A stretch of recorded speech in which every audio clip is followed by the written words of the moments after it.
Hey everybody, it's Brenda with Melon Record, and we're here for a very, very special edition of Social Media Pie. And what I'm actually calling this is Social Media Pie Flipped. Because guess what? I'm not going to be the host today. I've got Crystal Anderson who's going to be interviewing me on the show today. So Crystal, how are you doing today? It is an awesome day. Thanks for having me do this, Brenda. I can't wait. This is going to be a lot of fun. And we went a couple minutes before. I usually start at 11:05, but I got a notification. It was saying that the calendar was saying 11, and I don't want to keep people waiting if they're waiting at 11 and they're not seeing the show that's going live on there. And I also am getting a little error message in the background about Facebook. So let me try to click on.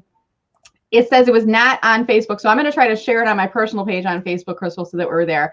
But we're live right now on LinkedIn, on YouTube, and shortly I'll be restarting the link on Facebook. So we'll be going live on Facebook. And I'm going to start the show off, and then I'm going to turn the show over to Crystal, who's going to kind of lead us off. So what I'd like to do as we get started is, if you're watching us, if you could please drop a comment below and let us know where in the world you're watching from. Hey, since we're talking about pie, maybe tell us your favorite kind of pie today too. Put that in the. I've got a favorite pie. I can't wait.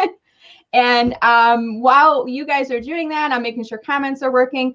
I'll just ask Crystal if you could just take a few moments, tell us a little bit about who you are, what you do, and then we'll change chairs, so to speak. Sounds good. Hi, I'm Crystal Anderson, and I am a certified meeting planner. Been in the business, the hospitality industry for around 20 years.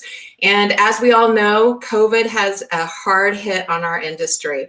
So pivoted with the watching of Brenda Meller and her VIP group on Fridays and starting to follow her LinkedIn presence, and learned so much that I recently secured my new position as a senior field marketer, and just excited to get started, but wanted to come back and really circle back with Brenda because she is amazing, and we're going to learn more about that. Awesome. Well, thank you so much, Crystal. And you and I met through, I want to say it was the webinar series that I was offering. Was it the Job Seeker group? Do you remember where it was we first met? Was it through that, or was it even before then?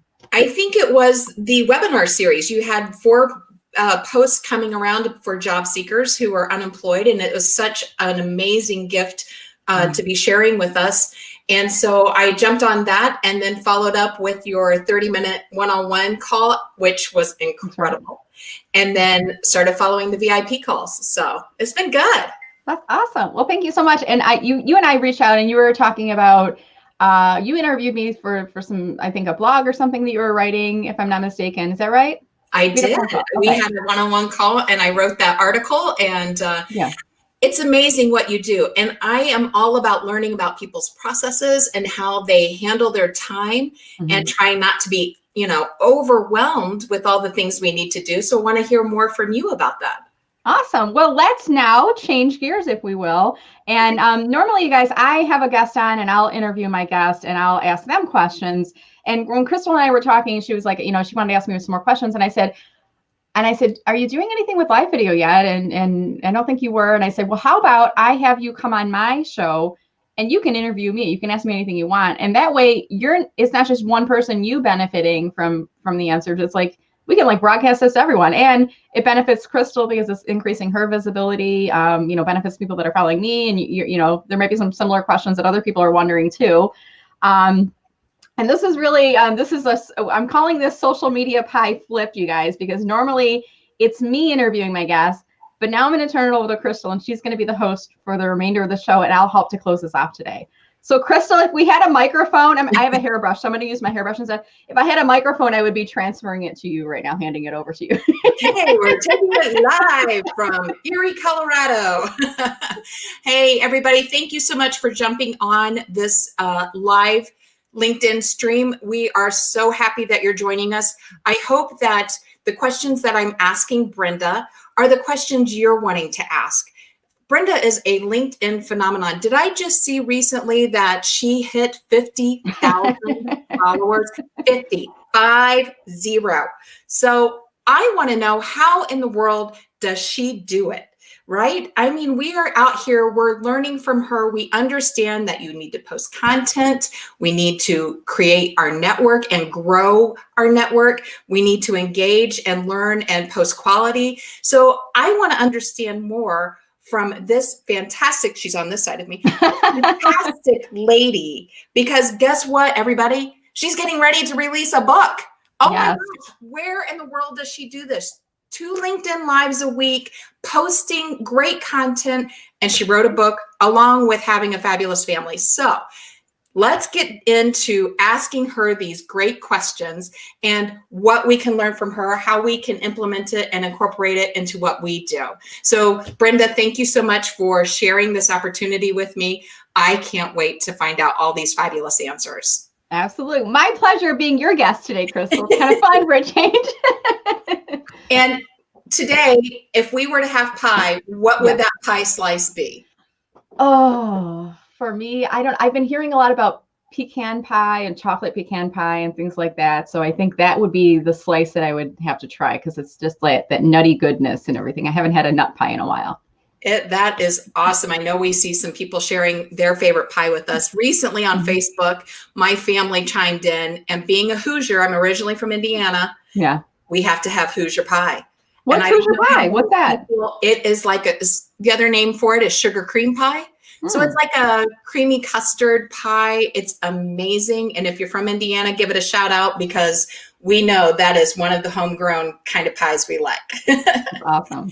Never heard it. I love asking people the question too, like, what's your favorite kind of pie, or what, your question, like, what's the last pie you've eaten, or what will you eat over the holidays? Because you learn about, different family traditions and why it's not just the pie itself that is delicious. It's the meaning behind it. It's the tradition behind it. There's a lot of stories that go there too.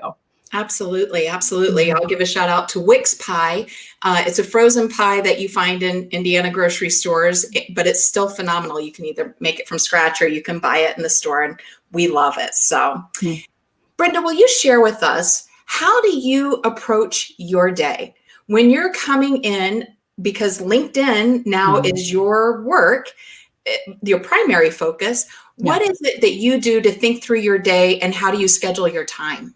Yeah, I know that you guys are hoping I come out with this really eloquent response, and it involves like a planner and a calendar for the year and everything. And I'll be honest with you, it's more Post-it notes and literally my portfolio, my Padfolio, where I'm just kind of jotting down things as I go.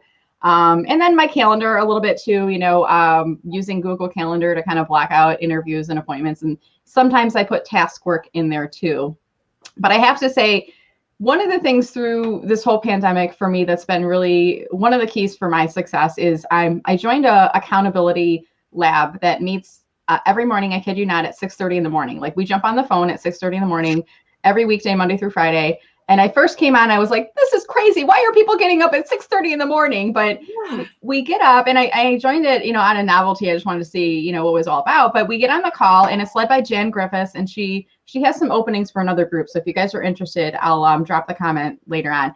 But we get on the call, and there's usually between like eight or 10 of us. And every person will go around, and they'll talk about one work task they hope to achieve for the day, one personal goal they want to achieve for the day, and then their mindset. So starting off the beginning of your day by committing to 8 to 10, initially strangers, but over time they feel like family, to say, this is what I'm going to do today. And then getting on the call the next day and saying, did you do it or not? And nobody's going to like shame you out of the group if you don't. But I've had those moments where I know the one thing I told my group yesterday was to get a to-do list done.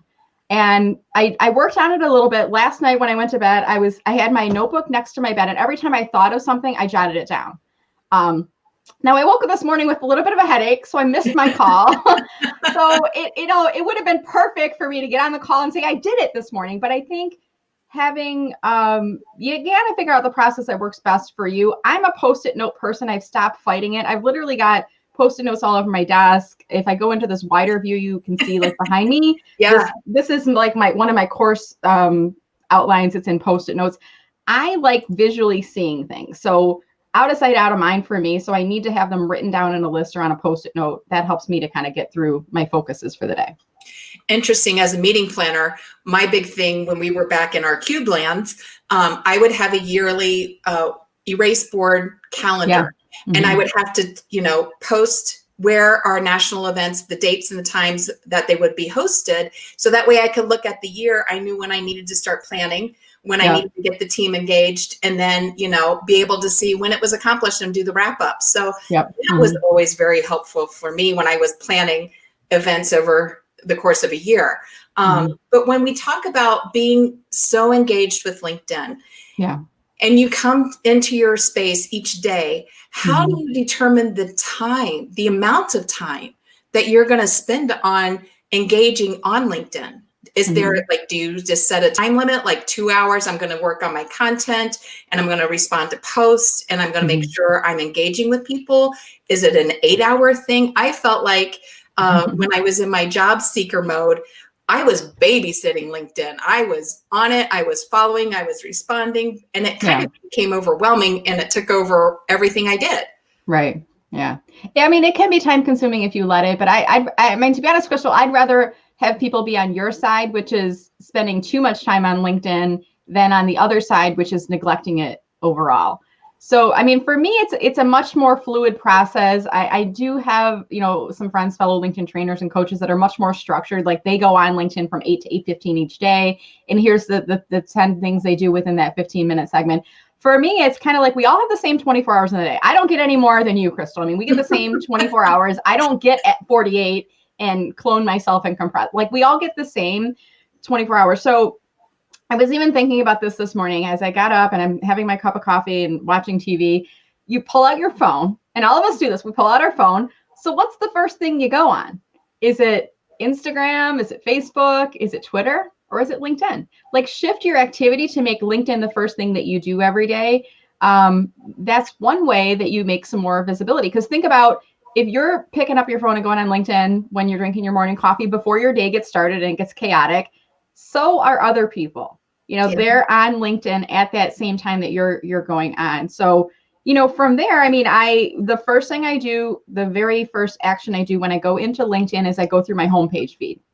And even if it's just for 10 or 15 seconds, maybe more, maybe 5 minutes if we got the time, but I'm going to scroll through and see what people are talking about. I'm going to add a couple likes. I might comment on 1 or 2 items because I'm always building the social media karma first. Right. Then I go back through and see, do I have any messages? I mean, that's the second thing I do. I go into messages. Have people responded to my messages that I've sent to them? Have people accepted my invitations? If so, I need to follow up with them. And then I look at my notifications, so where have I been tagged in a post or where have I received a comment that I need to respond to? So I'm kind of creating an action list that I go through. And then after I get done with that, I might look and see invitations. Do I have any new pending invitations that are in there? And there's so many people that are pitching sales messages in their invitations. So the ones that really get me to stop and pause are the ones that aren't sales messages that are thoughtful. And someone might say, hey, I saw you on LinkedIn Live with Crystal today. Great show. Love your thought processes. Let's connect on LinkedIn, where I feel like it's a human being connecting with me as a human being. Not like I had a guy reach out to me yesterday, and after I connected with him, he said, can I send you a quick 10-minute sales video to tell you a little bit more about what we do? Now, what's your reaction to that quick 10-minute sales video, Crystal? Would you want to watch that? No, it gets a little overwhelming, especially when it's back to back. That's kind of something I used to do in my office phone. We would get so many calls from vendors. I kind of stopped answering my phone and just would go through and pick and choose, just like what you're saying. Yeah. So I mean, we all have the same 24 hours in a day, but I think you got to figure out, prioritize what's best for you and what's the right way to spend that time in the most productive way. Because I do get into the non-productive cycles sometimes. Like sometimes I pause and I think, how do I reply back to these salespeople, not in a snarky way, but in a way that lets them know, I know this is automated and you're not personalizing. I'm not going to do business with you. But it's irritating. And I pull, sometimes it pulls you into that negative space. And I start to think your energy moves in one direction. You can either let the negative energy suck you away, or you can focus and choose to focus your time on more productive ways of spending your time. And I choose to not spend in the negative, and I have to move my lane to the positive again, and then think about, what is it I'm hoping to achieve on LinkedIn today? Then at that point, afterwards, I got to think about what I'm posting for the day. Trying to get out at least one post every single day, not at least, but one post every single day. So in days today, like today, Crystal, where we've got a LinkedIn Live, I kind of consider that my post. If I do another one, I won't do it until the end of the day today. And you find that successful, that you stagger throughout the day, you still get good responses throughout versus Mhm. if I only post from 10, I get the highest response versus 5 p.m., which is kind of mediocre. It really it's a little bit, there's so many variables that are contributing to that. A little bit like, when are people on LinkedIn? Because if you can reach people within the first few hours of your post, it's going to continue to get greater reach. But it's a bit the topic and the content itself. And I think about, I subscribe to this service called Shield, and it gives you LinkedIn analytics at a much greater level than you can get on the platform. And I was looking at my report yesterday. It was a year-to-date report. My post that reached the greatest number of impressions, that generated the most comments and likes for the entire year, I kid you not, was on a Friday night that I posted at 7 o'clock at night. Really? And it wasn't about me. It was a question I asked, and it was something from the job seeker group. Someone said, if you're unemployed, what should you put in your experience section? And I put it out to my community. And I even kind of said in the post, I don't anticipate a lot of people are going to read this because it's a Friday night. But if there's any recruiters reading this, what would you recommend that people put in the experience field, and why? And I tagged a few of my recruiter friends in comments to kind of get the ball rolling. And I think I even may have messaged them and I said, hey, if you could respond to the post. And I wasn't doing this like from a pod perspective. It was really like me saying, I know people who are recruiters. What do you think? And that was the post like of the year to date that got the most reach and engagement. Wow. So Friday night, I've had Sunday night posts do really, really well. On the whole, if people are looking at what's the best time of day, I typically say business hours, Monday through Thursday, Monday through Friday, Right. 8 to 5. But really, like, the best time to post if you're never posting is now, right? Like, if you're never posting, just do something. Like, maybe not 3 o'clock in the morning if you have insomnia. But even then, you'll probably reach people from overseas who are on LinkedIn and see your post, right? So this is true. Yeah.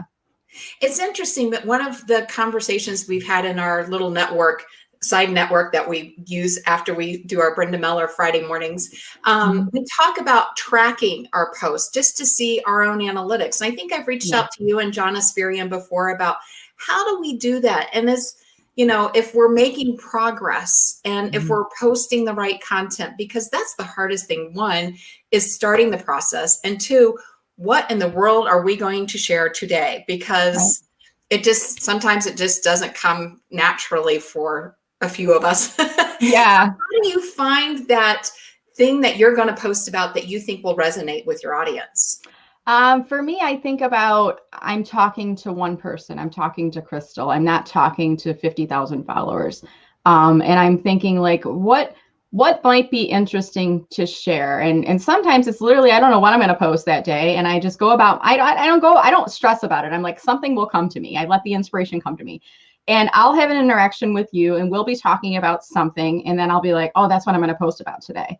And I'll go out and post about that. And sometimes it's like the behind the scenes thing. It's the entrepreneurial journey. It's it's not all glamorous type of things. And other times it's the celebrating. I mean, I going through this process of writing a book right now. Anytime there's something significant that's happening, I think last week it was, or maybe it was about a week and a half ago, I got my book cover finally finalized. Yep. And I'm not showing it yet until the book is ready for sale, but I've gone back and forth and showed people some versions.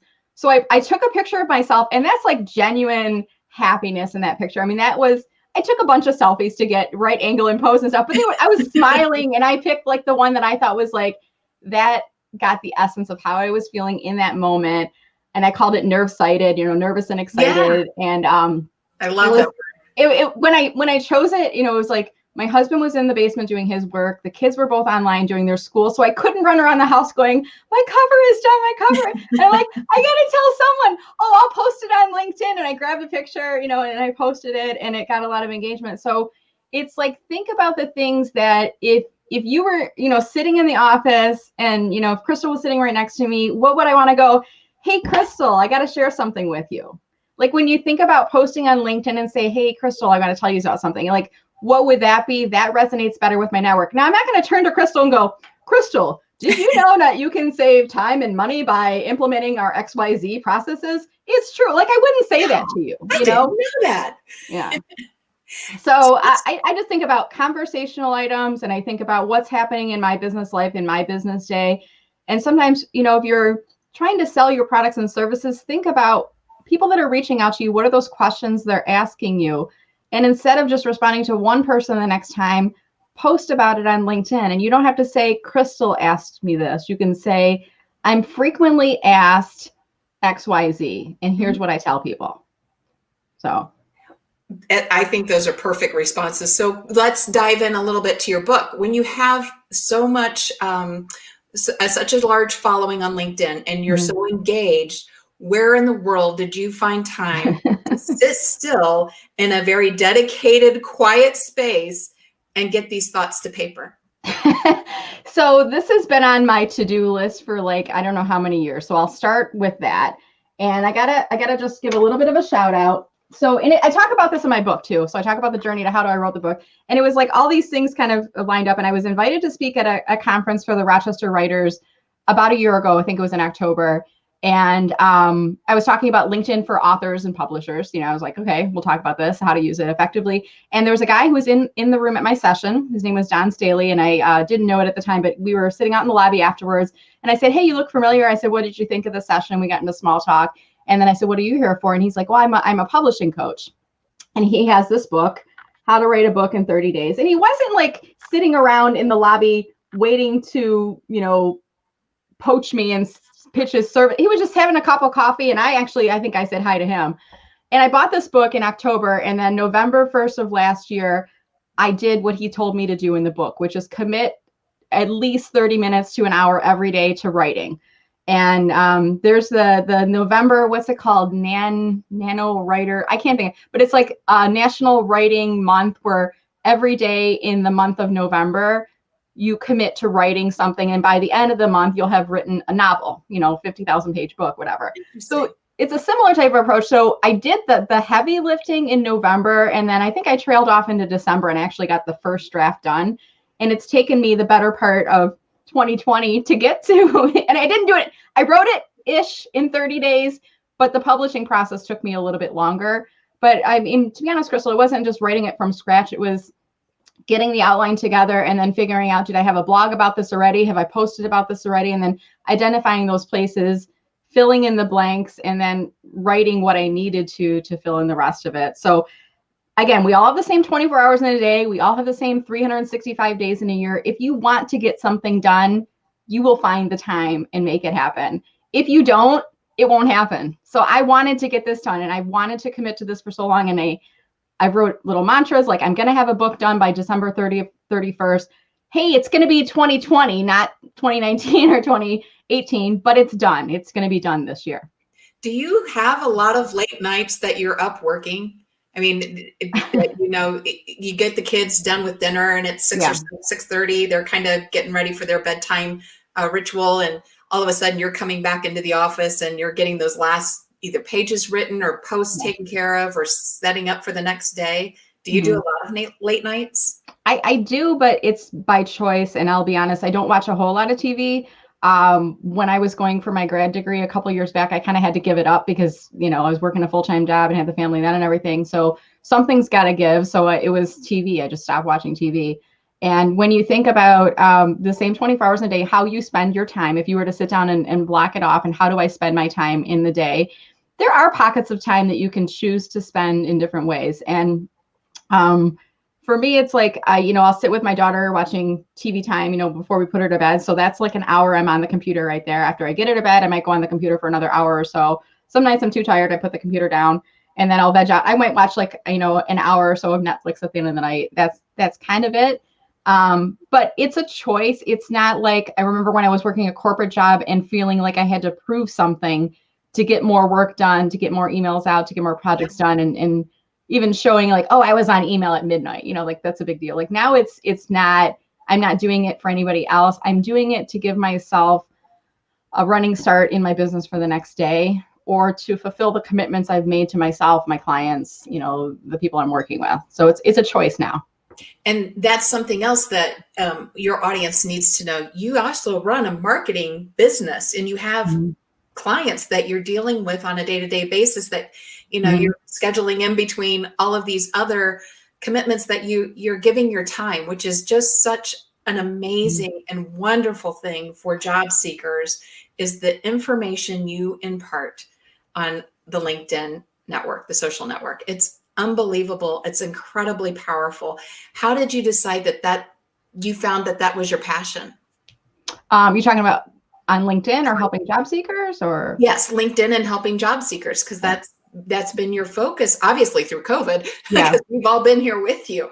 Yeah. So for me, it was like at the beginning of the year. I mean, I came into this year, my business was really marketing, consulting, social media management, and LinkedIn was kind of a niche of that. And I came into this year going, I'm going to solely focus on LinkedIn. So I'm not taking on any new clients unless it's related to LinkedIn, whether that's speaking engagements or profile rewrites or team training or whatever. Like, that's all I'm going to focus on. So I didn't sign on any new clients. Anytime someone would approach me and say, we need help with social media management, I would refer them out to different people.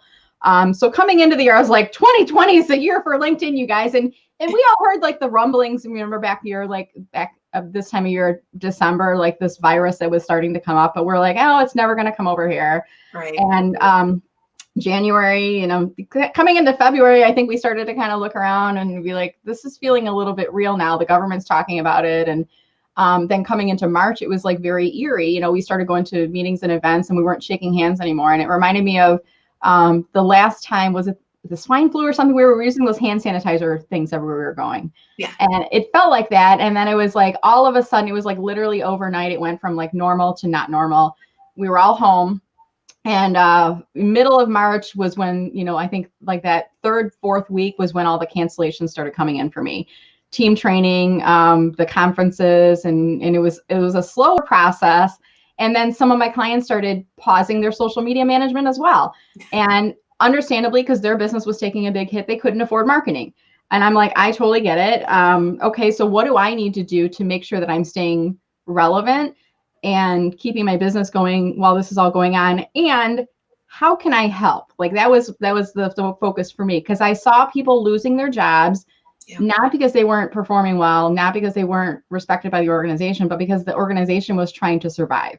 So they were being thrown out into this market, which now is going to quickly ramp up with a lot of people who are unemployed.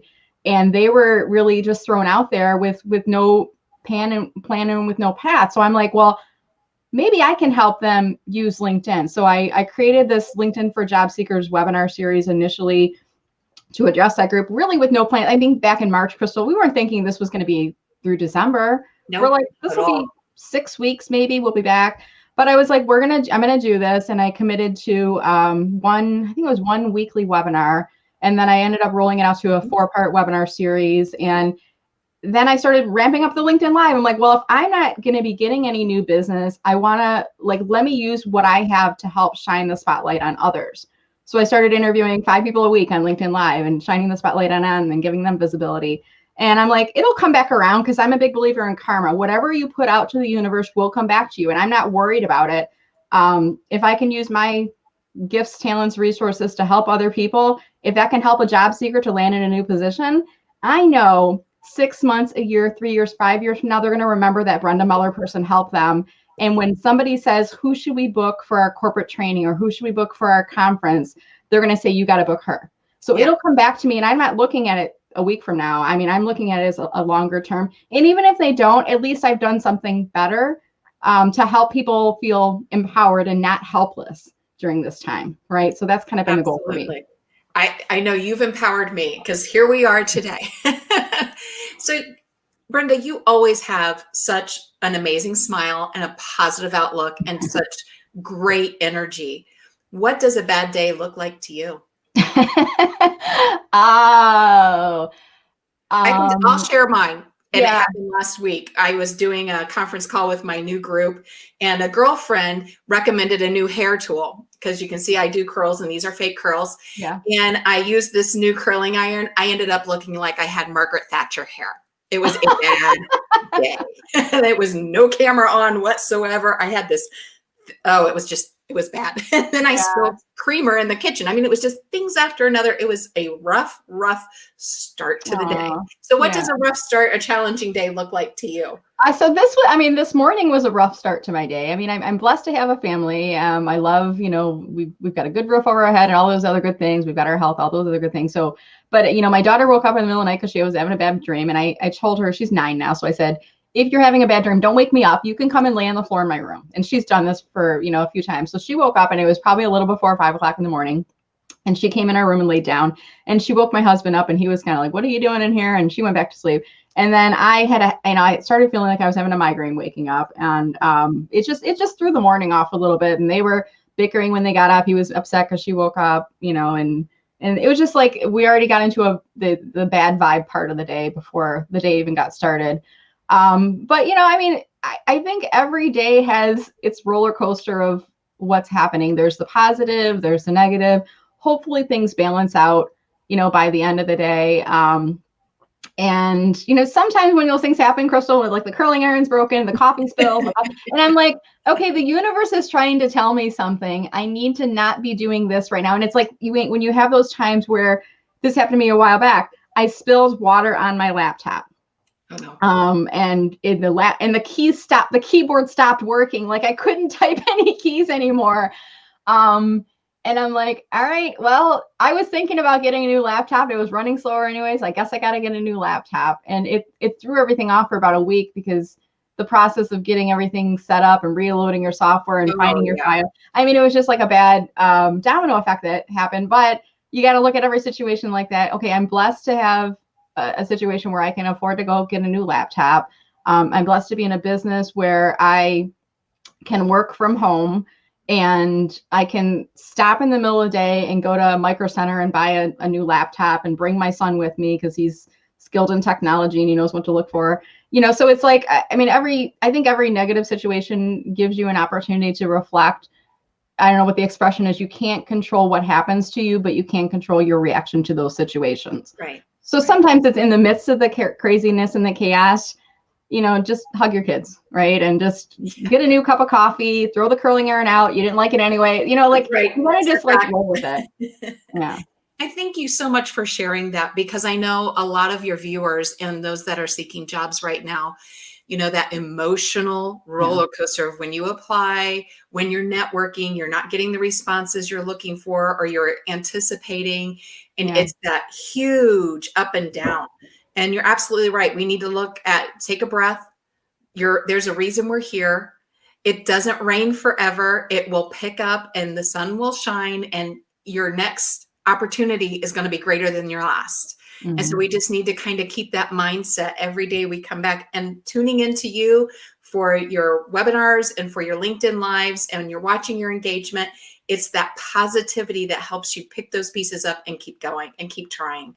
And it's so inspiring. And I thank you from all your viewers. I hope I speak for all of them.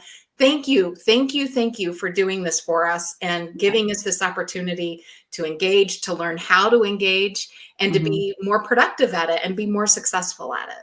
Oh, my pleasure. And one thing I always talk about, even on the VIP calls and the webinars, is it's not about what you're learning from me. I mean, that's why you came, like you want to learn from, or, find those resources. But it's also about when you are unemployed, you come from a situation. I talk about this on the calls. You come from a situation where the day before you were a part of a team. You were on the calls. You were sitting around the boardroom table, and then the next day you're tapped on the shoulder and being told you're not a part of the team anymore. And some people are having this happen virtually now. Like you get on a Zoom call that was supposed to be your weekly meeting, and you're told you're being let go or laid off. And now all of a sudden your computer access is denied. They're sending home a box of your personal items, and you have no team. The day before, that was your support system. You were going to your coworker and talking about your day and talking about your family and commiserating. And it's funny when you go through this process too, like some of your former coworkers now become distant because they don't want to fraternize with the enemy. Like, I'm not an enemy. This happened to me because of management. This isn't like a performance thing. I didn't steal from the company. So I always tell people that when they come into my group, this is not just about what you're learning from me and how I can help you. It's how can you help each other? Because look around, when we do this on the Zoom call, I'm like, look around on the Zoom call right now. This is your tribe. This is your community. And if you're having a hard day, reach out and say, I need an accountability partner, or let us know if you're down, and let's help to build you back up. Let's help to troubleshoot what's going on with you. But there's been so many little spin-offs from the group. And I think about people like Megan and Beth who are helping out. Yes. And Megan's created like a interviewing workshop. And I know there's like small accountability groups that have built up. I know people are using services like Quad Meets to meet people from around the world. And people are sharing within the LinkedIn group resources, job postings. And I'm like, that's what makes this meaningful for me. It's not just what I'm teaching. And I read this in a restaurant once. You become a leader, or you're a leader when you train other people to be leaders who are training other people to be leaders. Like when there's that trickle down effect that's coming from what you're doing, then you know it's working. And I see it happening. And like that gives me like tears in my eyes. I mean, I'm like, this is awesome, because imagine what a better place this world could be, Crystal, if we knew that when we lost our job, that other people would be looking out for us. Like game changing. You wouldn't be worried. It'd be like, there's a safety net that's going to catch me. My community is going to help me. Like imagine if we all knew that was there for us, then you wouldn't feel so hopeless and so depressed and so, out of control. Like you're flailing. Like if you knew people were there to support you and that you knew they would do that until you were back to work, but you also needed to contribute to that system. So when you have a job seeker reach out to you, help them, offer help to them. I love that you say that, especially about the network community that's being created. We have done that, and the support, you're right. When you're leaving an organization and you've been a part of that team, you miss your team. Even in COVID times, I miss having that ability to bounce ideas with, to have a little bit of fun and then get the work done. And the network that we've created, the spinoffs, that's what it provides. It gives you that ability to have that time to be creative, to engage with somebody, to be frustrated, to vent a little bit, and then say, okay, now how can we fix this problem? How can we come to a solution of whether it's trying to find the right position or connect with the right person? Right. I love that you shared that, because that's exactly what this whole community thing is about. You're kind of like, I don't know how to network. When you go to an event, a networking event, do you feel comfortable walking up to somebody and saying, hi, my name's Crystal and it's nice to meet you. What do you do? No, it's never easy for anybody. So I get nervous. I mean, even like right now, if I go into a Zoom session, and the new way of like walking into a room where you don't know anybody is when you're in a Zoom session and it's a big group of 30 to 40 people. And they say, okay, now we're going to put everybody in a breakout room. My heart starts like fluttering. I'm like, oh crap, now I got to talk to people. And I mean, I should be comfortable talking to people, right? Like this is what I do, right? But now I'm going to like, there's going to be point, and they're like, and we're going to give you an icebreaker question to answer. And I'm like, damn it. You did that to me. I won a ticket to an event you were speaking at, which was lovely. It was at the Michigan Women's Tax Association. Yes. Fabulous online event. And, people who deal with taxes, you think, oh, this is going to be dry. What are they going to tell me? And I was the guest. And I was just there to listen to you and learn more about how you're sharing your information. And I had never met a more fun group to interact with on Zoom than that group. They were fantastic. Yeah, it was a fun group, and they're a great group of women. And I think they're and I don't want slam the breakout rooms. I think they're good because they do provide us with a little bit more of the one-to-one networking. Yeah. But I'm sharing this with you guys because even I get anxious and nervous when I have to network. It's not like you ever completely get over it. I think it's a little bit of the introvert part of me. It's like, I feel very comfortable presenting to a group of 30 to 40 to 100 or 200 people. But get me in a one-to-one or a small group, and I'm like, I get anxious and nervous again. It's crazy. The nice part about how you're doing this LinkedIn Live, I can't see anybody but you. So that really reduces the stress level. I just think, I'm talking to you. We're having our conversation just like we've had over the summer. And this is just what we do. But now if you put everybody out there and I'm seeing them, I might get a little bit tongue-tied. Right. And on that note, I'm just going to interject here because I'm going to just put a little ticker that says comment below to ask a question or to add to the conversation. Is it okay? Absolutely. I would love to hear, have I asked the right questions of you? Do they have any other questions they want to hear? So can you see off to the side panel, Crystal, can you see the comments panel right now? Are you able to see that in StreamYard? So I think you can only see it like when I click on it. And I just here's an example, like Jihan who clicked on it. So I think you can only see it. Unfortunately, this is like a limitation of StreamYard. I wish as StreamYard, I could give you like a host privilege, and I don't think I can. Edit name, kick from studio. I definitely don't want to do that, but I can't give you the ability. So on the right side of your screen, do you see like a private chat button? Do you see anything in StreamYard?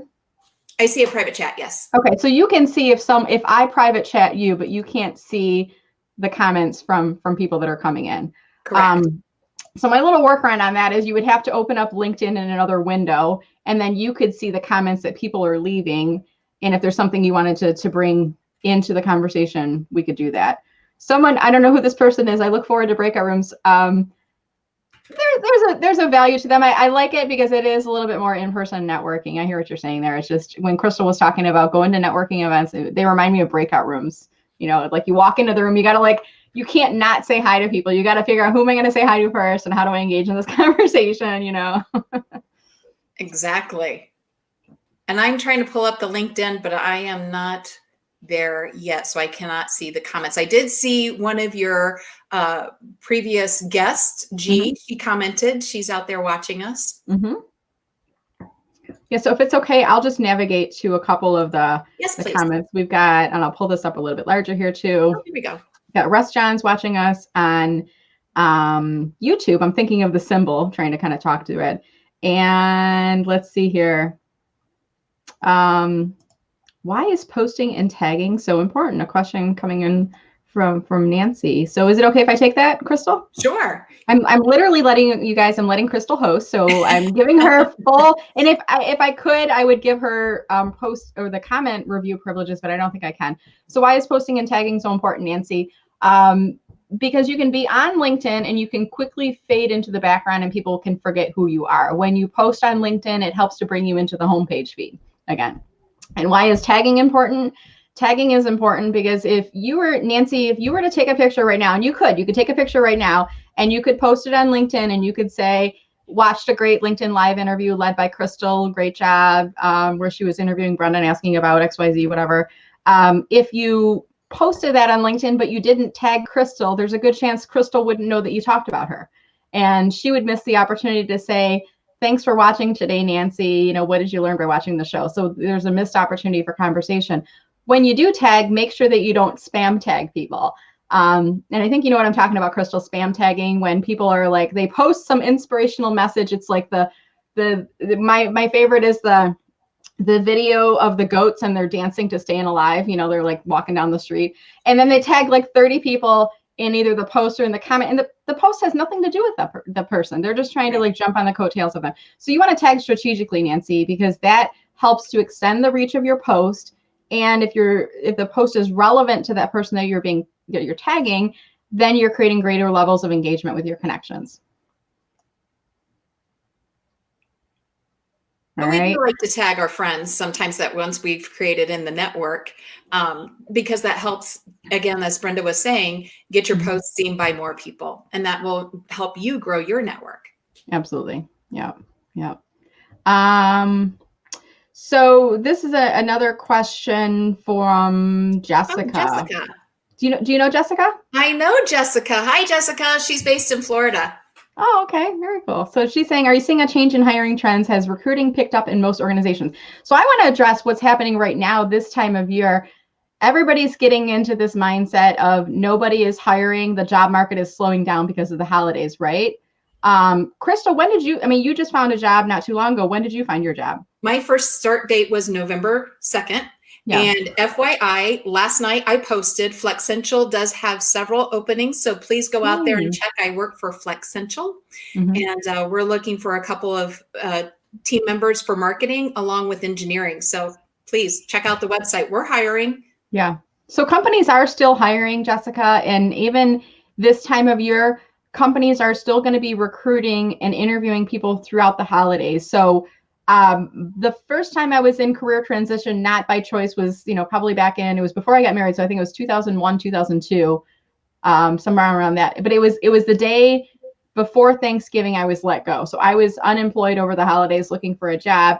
And someone told me at the time, and I remember this, and I kept going because of this. They said, there are still recruiters that are hiring. There are still recruiters working throughout the holidays.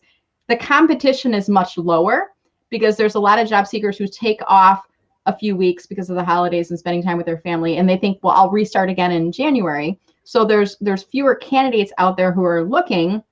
But for the people that are aggressively trying to fill the positions by January 1st, you're going to reach them. And because of the fact there's not a lot of people in the office, there's not as many emails, you have a higher likelihood that they're going to see that email, respond to that message, and find a job. So generally speaking, Jessica, I mean, I still see companies hiring. I think you gotta look at the industry, the company, and what the outlook might be for that organization for the coming year.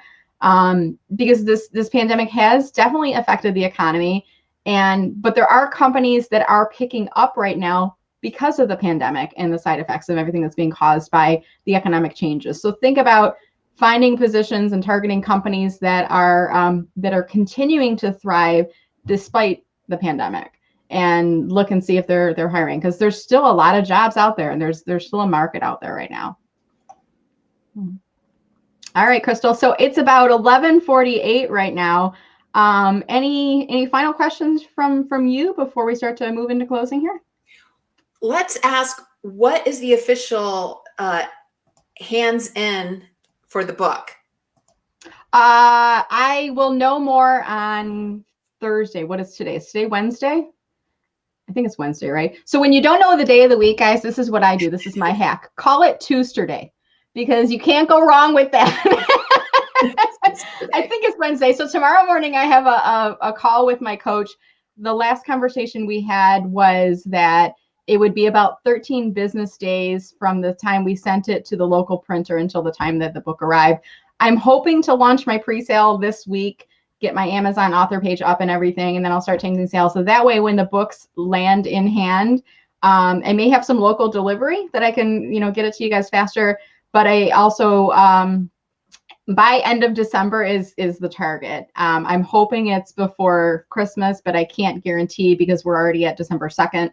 And I haven't shipped it to the publisher, but it will be happening by the end of the year. For certain. Awesome. It's a great gift to give for New Year's and to start off 2021 in a great way. Now, is there anything your audience can help you with, like writing a recommendation and getting that for your author page? Yeah, actually, I'm gonna shift this to how can you help someone in your network? So speaking of job seekers, and that was a huge focus that we had for today, I want anybody who's watching this, I want you to think about somebody who is in career transition right now, and I want you to go on their profile today. I want you to give them endorsements for their top 3 skills, and I want you to give them a recommendation. Especially if you've worked with that person, maybe you yourself are a job seeker in career transition, and it's somebody else who was let go from your company at the same time. That is still a relevant person to give those skills endorsements to and a recommendation to. So my ask for you is not for me, it's for you, and to help other people to pay it forward, because we all have the power to help someone else. And like I said, I think there's so many things that to be said about karma. When you pay it forward and you help other people, it will return that to you. So yeah, do that. And that's my ask for everyone today. Awesome. I really appreciate it. Thank you so much for letting me join you today and be a part of this. It's an incredible experience. I hope everybody gets a chance to do this. And if you don't get to do it with Brenda, at least try it yourself, because it truly is amazing, which kind of leads me into my little side project I've thought about, is to highlight people who are doing incredible things. Just have a one-on-one conversation and post here on LinkedIn and just share the great things that are going on, even during a rough year of COVID. Absolutely. Well, great job, Crystal. I think you could be like an MC for a conference. I think this was your audition tape and you passed with flying colors. I love it. Yay. Let's make it happen.